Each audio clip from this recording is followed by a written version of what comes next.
Einer der ersten Briefing-Partner war die Firma Philips Domestic Appliances. Das ist ein Unternehmen, das keine Weißgeräte, wie der Jürgen Holzbauer immer zu sagen pflegt, macht, sondern die Geräte, die man bewegen kann. Also alles, was sie im Haushalt bewegen kann, unter anderem zum Beispiel auch eben Kochgeräte, werden von Philips Domestic Appliances erzeugt. Und Philips Domestic Appliances hat gesagt, wir haben hier einen Airfryer, wir haben hier eine öllose Fritteuse. Was könnte man damit noch machen? Und der Bogen, der aufgespannt wurde von Philips, war dabei sehr, sehr groß. Und dann gab es noch eine zweite Challenge.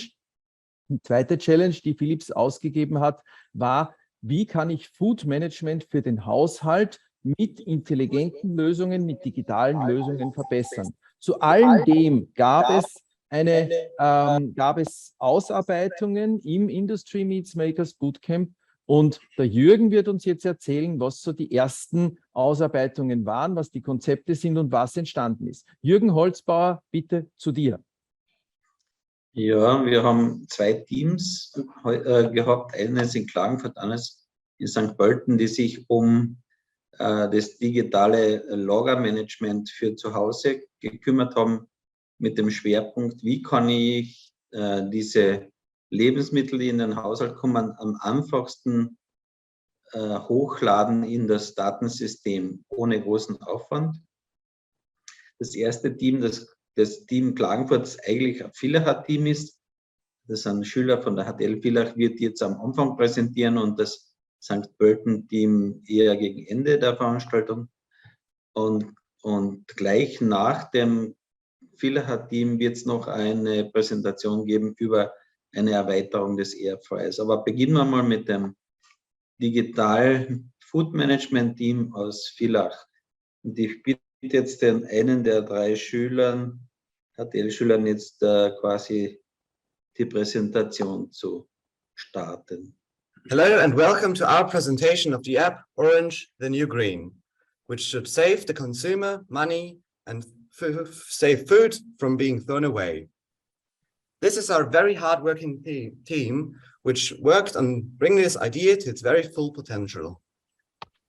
The challenge was the following. First of all, the user should know what food they currently have in stock at any time they want.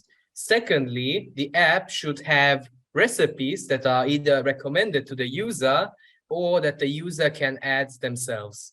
Third and lastly, the food supply, which means that the user can order food from any store that's near you, and maybe even automate the process.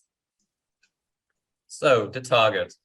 The challenge tasked us to get the type of the food, the quantity or weight, and the best before date. And it should be as easy, as convenient as possible for the consumer. In the best case, he should not have to type, not scan all the products himself. It should just be automated as much as possible. So up and now we present our possible solutions. The first solution would have an app, have the app be able to also be used as a payment option by scanning in a QR code on the app. And as soon as the register, which would also have an inbuilt scale that weighs the products, receives the payment, it would send the data about all of the wares that were bought by the consumer to the app, where it would be saved in an inventory tab. The app will also be outfitted with a recipes tab, where the user can either have recipes recommended to them or save their own recipes, and also a push notification when food is about to expire. So the next possible solution would be using an additional machine in the supermarket or near it. You could just put the items you bought on a conveyor belt and the machine would take them one by one. It could measure them, it could weight them and calculate the best before date via cameras.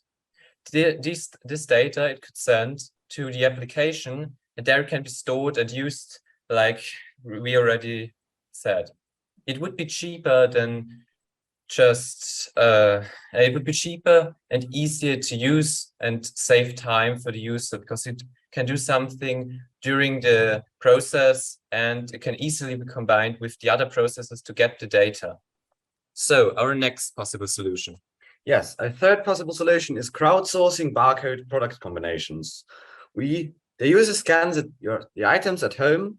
We check if it's a known barcode, and if it's not, we ask the user to identify the product. After it's identified, we store the product for use with other users. This is a cheap and simple solution and does not require cooperation with stores or additional machines. It's a little inconvenient for early adopters and maybe also a little inconvenient to scan each item at home manually. But it's very interoperable with other solutions if you're privacy conscious. Our next step is maybe writing a thesis on this program. We will develop a mock-up and have users test it. Maybe even at some point you may see our app in action.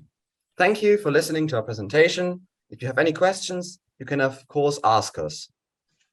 And we also hope that you know that orange is the new green. Orange is the new green. Ich habe tatsächlich eine Frage an euch. Und ich mache das auf Deutsch, weil wir haben ja, ich habe das eingangs vergessen zu erwähnen, englische Übersetzung. Frage an euch. Wenn ihr jetzt ein Mockup macht und eventuell sogar Diplomarbeit schreibt über das Thema, wie sieht das aus? Ich mache jetzt einen Vorgriff. Im Herbst gibt es eine Best-of-Veranstaltung. Wir werden später dazu noch ein bisschen was hören. Wollt ihr da dabei sein? Präsentiert sie im Oktober noch einmal? Wir müssen nur schauen, wie sich das zeitlich ausgeht im Sommer, weil wir arbeiten alle. Aber wie sich das zeitlich ausgeht, dann werden wir vielleicht was weiterarbeiten. Ja, würde uns freuen. Ich glaube, da können tolle Sachen entstehen, was ihr da vorgestellt habt. Ja. Sehr fein, sehr fein.